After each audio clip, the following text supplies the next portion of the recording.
I give Mercer a lot of credit. Greg did a great job having his team ready to play. I thought they were the more physical team, and I thought they played harder than we did collectively, and they beat us. So hard to win this game when you got guys that don't want to guard and play connected. And we had some guys that did, and we had some that didn't. So it's a game of connection. It's a game of chemistry. It's a game of energy. And when you play in your home gym and you get beat in all three of those categories, you can't be surprised with the result. And unfortunately, at the end of the day, it's on me. It's my job to get a team playing defense. It's my job to get a team that looks like they want to play defense. It's my job to get a team connected. We look really connected at times. We've looked really connected at times this year. Unfortunately, tonight, we were far from it. And we got to make some decisions in this week of what we're going to bring to Asheville. And we've seen a side of this team that is high in effort and high in connectivity and high in defense, and we look pretty good. But when you're a 1.24 on defense in your home gym, you can't expect to win games. Defense has to matter at some point. My fault. Coach, I'm sure, given the first meeting this year, McCreary was probably a big focus going into this game, I would assume, and should be anyway because he's a good player. But I don't think it's just kind of weird to out rebound Mercer by the margin you did and come out on the losing end because of the threes. I mean, you don't think of Mercer as a 3-point shooting team, but I guess when they get wide open looks, they're Division I players and they're going to make some threes.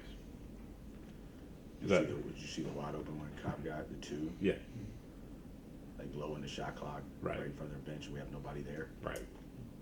And then there's a guard-to-guard switch, and we have nobody there, and he shoots a wide open three. Right. So therefore, Cobb's a 22.1 OPE, which is anything over 10 is ridiculously high. Jake's wide open on the wing, the freshman of the year in the league. My fault. It seems puzzling when you see a team that is seemingly lacking on defense, but yet really did hit the offensive boards relentlessly. It seemed like there was an extraordinary amount of effort there and much less elsewhere. But I mean, having seen the size of Mercer, that was the first thing I noticed in the game, and I felt like it continued throughout. Well, it was three guys, so let's be honest here. P.J. Smith, 12%, Vanderwall, 14%, and Heen at 20%. Okay, those are the three guys percentage-wise that got all the offensive rebounds. Okay, we had four guys from a decent OPE standpoint. Pegues, 13.7, Smith, 11.3. Looks like those are the only two in double figures for us. From a production standpoint, accumulation of all offensive production, Huey's a 6.6 and Bowser's a 5.8. We had three guys negative. So I'm not sitting here saying that everybody didn't play hard. Let me be real clear. Basketball is a game of connection. Basketball is a game that you have to care about one another, and you have to understand how important team is. And so when you got guys, we didn't have a group that just quit. I mean, clearly, we were down 11. The game looked like it was cooked and baked, and we fought ourselves back to a 3-point game. Imagine if we wouldn't have given wide open threes, and we would have had everybody crashing, and we would have been the more physical, connected team playing with the best energy from a totality standpoint. Maybe it's a different outcome. Coach Jalen McCreary, obviously he's a really good player, but normally it's rare that someone has two games like that against Furman. Can you just, it seemed like anybody they guarded seemingly had trouble doing so. Can you speak to that? I mean, at the end of the day, Jalen played well. He had 21 points on 16 shots. I mean, I can live with some of that. I mean, he's playing as good as anybody in our conference on film. And, you know, we at least made him have to do it on high volume. We did not turn him over. You know, he only had one turnover, and we tried to force him to play in crowds, and unfortunately, we didn't do that well enough. But Caleb goes for 14, Thomas goes for 18, and Cobb goes for 11. It wasn't just McCreary, you know. They went 9 for 15 from three. They had 1, 2, 3, 4 guys make 2 or more threes. Jake made 2, Caleb Hunter made 2, David made 2, and Jalen Cobb hit all 3 of them. And this was a team that Furman that led the league in 3-point field goal percentage defense.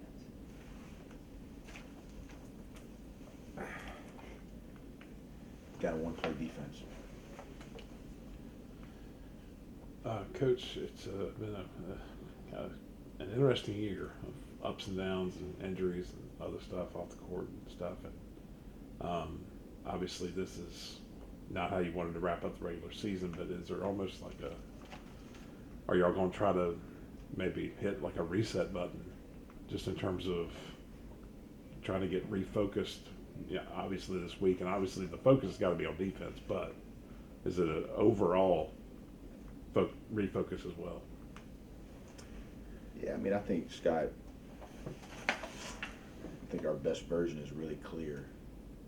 You know, I don't think you have to go out there and figure out, like, okay, when's Furman at their best, right? Like, when we're playing really hard defensively, when we're running in transition, and when in the half court the ball is getting moved and we're getting this thing side to side, and then we're covering backboards, you know, in a respectable fashion. It's just a choice. You know, we can have all the team meetings in the world. We can have all the reset buttons in the world. When that ball gets tipped up, there's decisions you have to make. You have to decide how much energy you put into the game. You have to decide how much you believe in connection. You have to decide on how much it's going to matter to be a great teammate, you know. And average effort gets you beat this time of year. You know, like, I don't think we have necessarily guys that just go out there and just dog it. We wouldn't have them in the game. But there's a difference between average effort and competitive excellence. And if you turn on today and then you turn on last Saturday versus Watford, the defensive energy is way different, right? And you turn on the Chattanooga game, the defensive energy is just way different. And, you know, right now, unfortunately for us, we're letting shots not go in be primary focus. And, you know, we've got to do a better job of understanding priorities, you know, and what that is for us. And it's always been here, the same formula, right? We got to be great teammates. Connection's going to be critical, right? And we got to go do this together. And then we got to be willing to fly around on defense, like really, really fly around, like really get in a stance and have each other's back and do it in 2 places at once and multiple effort plays and deflections. We got to last one of those games, maybe Chattanooga, we had 17 deflections and a half. If you add up Western and today at the first half, we haven't had the 17 deflections. We've had 10. And, you know, it's, again, let me be real clear. It's on me, right? Like, I'm letting players do this. And, you know, we're going to work like heck to fix it this week. There's no give up in me, never will be, right? We're going to take tomorrow off. We're going to go through our same script of what we've done really the last 2 years, the same, you know, script in terms of practice and things like that. And we're going to keep our head down and we're going to keep pushing. I'm not going to quit, you know. But we definitely have some things that we got to get back on track. We got to make some decisions what we want to be in Asheville. And you go up there and you get your focus right, and you go and win that quarterfinal game. You never know what happens, right? But we have to be honest with ourselves and understand, like, we're not going to win that quarterfinal game playing like we did today on Wednesday. Coach, just, you know, looking at it, I noticed that Cooper Bowser played for 24 minutes. I don't know what the most minutes he's played all year is, but just could you comment on, I thought he did some good things on both ends of the floor. Could you just comment on his play this afternoon? Yeah, I mean, looks like we had 4 guys that were positive, or 3 guys that were positive plus minus. Marcus was +3. Marcus rebounded the ball very well, had 10 rebounds. Marcus is a great shooter. Ball's just not going in from the perimeter right now. We'll get a lot of shots up this week and, you know, get him back on track. But he got 10 rebounds. He had 13 points. And he was a +3. Tyrese was a +2 in 17 minutes, and Cooper was a +3 in 24 minutes. And so, those were your three guys that were positive plus minus. And look, Coop's young. He's got a lot to learn, which he knows. But man, he tries so hard every single day, and he's gotten so much better this year. And you're just trusting him more out there. Like, the game's not really changing when he's in there. Early in the year, sometimes we would struggle to get to offense, or we would, it was a lot of information for him. But now there's just not as much like, hey, there's not as much unknown. We can get to what we need to get to, and he gives us some rim presence, and he gives us some length out there. Obviously, he's shooting a very high percentage from two, because a lot of them are dunks. And he goes 3 for 4 again tonight. He has 6 points, and did a really, really good job. And so, look, Cooper Bowser has a big-time career ahead of him here. There's no secrets in that, and there's a lot of these young guys I'm encouraged by. Edrin would be playing for us right now, and it didn't really become apparent in his development until probably about a month ago. But Edrin, when we play reserve games, is statting as good as anybody in those games, and I think he's going to have a chance to be an all-league player here. And Tommy just continues. He's reshaped his body. He shows up to work every day. The culture of work by those three young guys has been really impressive, and they kind of got a little bond to them, pretty tight. Reminds me a little bit when Slaw and Mike came in here, and just seeing the bonds that they had from their work early, and I think they're going to be. Cooper's going to have a big jump, and I wish we had the football rules, and I don't understand why we don't. Can't do anything about that, but man, I wish I had 6 games to play him, because Ed would have played about 20 minutes in that game tonight. You have a week. Now, if you were on a roll and you'd won the last 3 games or the last 4, it would probably seem like, gosh, I wish we could go ahead straight to it while we have that. Well, the reverse is true. Do you need that week now? Yeah, I guess a couple of people asked me that. We just got. I know I'm sound repetitive. We got to decide what we want to be. We're not going to Asheville winning a championship and not playing defense, guys. It's not happening, right? Like, there's no world that takes place in. Asheville's going to be desperate. It's going to be every single possession is going to be critically important. And you're either going to go up there and you're going to guard, or you're not. And if we don't go up there and guard, we're going to come home early. It's not like a mystery. And it's frustrating. That's why I'm mad. Because if we do guard, we can go up there and win it. And that's clear. That's not like, oh, do you have any film that can validate that? It's really clear.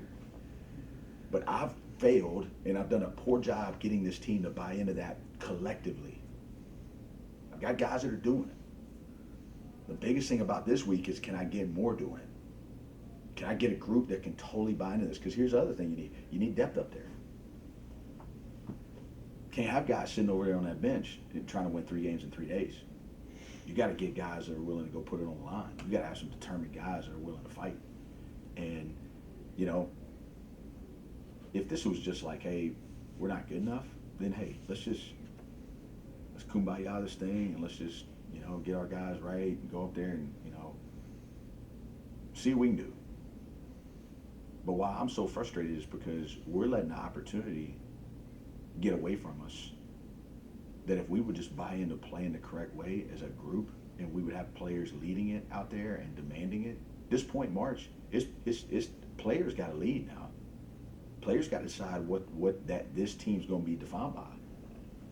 And we've been clear, and obviously I haven't done enough to get through to it, and I'm disappointed in myself. I'm frustrated with myself, but I tell you this, I'm not gonna quit, and I'm gonna work like hell to figure this thing out, and we're gonna get better from it. I can promise you that. I don't know when it's gonna happen. I don't know how it's gonna happen, but there's no quit and there's no let down. This program will continue.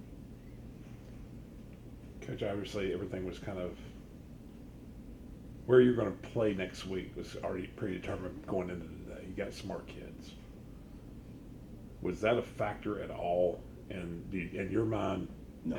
Okay. No. Okay. Heck no. I mean, like, have some pride. Sure. You win a day, you get fourth seed. Yeah. You want to be fourth or fifth? Right. I want to be. If I get to pick one of those two, I want to be fourth. Right.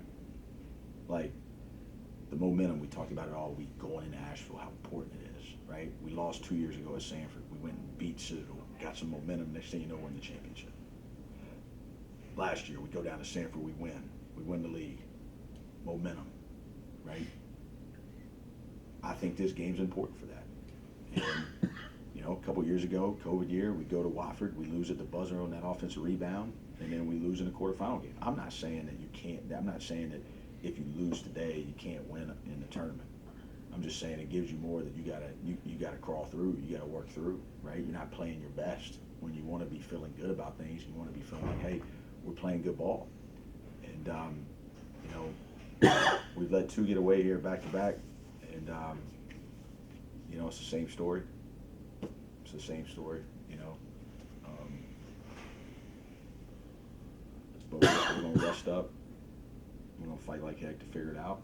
And, you know, it all resets in Asheville. That's the biggest. I mean, in life, you're always looking for hope. Well, we got hope, right? Season's not over.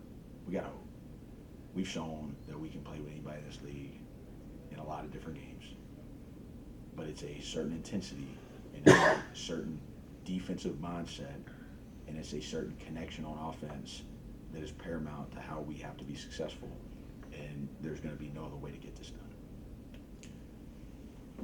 And just speaking of hope, I guess the 40 minutes you played against Sanford here and the 39 minutes you played in Birmingham defensively against a team like that, it's got to give you hope and also give you a little anger that, you know, you've proven you can play like that, but you just got to, you know, get that consistency. I mean, listen, we won 5 in a row in this league at one point. We won 4 out of 5 in this league at one point. You know, we've had some very, very good defensive performances, and a lot of the year we've been in the top 3 defensively. But we have to be consistent with it, and it can't be selective. So my biggest hope with this team is now they know, like, hey, you know, it's the next game. If you lose it, you're done. That's where we are, right? There's no, like, hey, come back to practice. Like, you go out there where you're back on the wall, and you have to make a choice, right? Like, how determined we're going to be. We didn't look like a determined team day. You know, we did late once we were trying to find a way to pull off a miraculous comeback. But, man, we were playing great offensively in that second half. And we just couldn't get stops. I mean, it's like, it's a game of runs, you know, like we start scoring, we start figuring things out, start making a few shots. We go 3 for 16 from 3 in the first half. All of a sudden we get a little bit better rhythm. Score 46 points in the second half. They score 48. So that's 55 and 48 in the last 2 second halves. Okay? Like, you put those 2 halves together, like you're giving up over 100. Yeah. Sounds complicated. Good. Thank you, Coach. Thank you all. Thanks, Coach. Bob, you're hard on yourself. You always say it's my fault, it's your responsibility.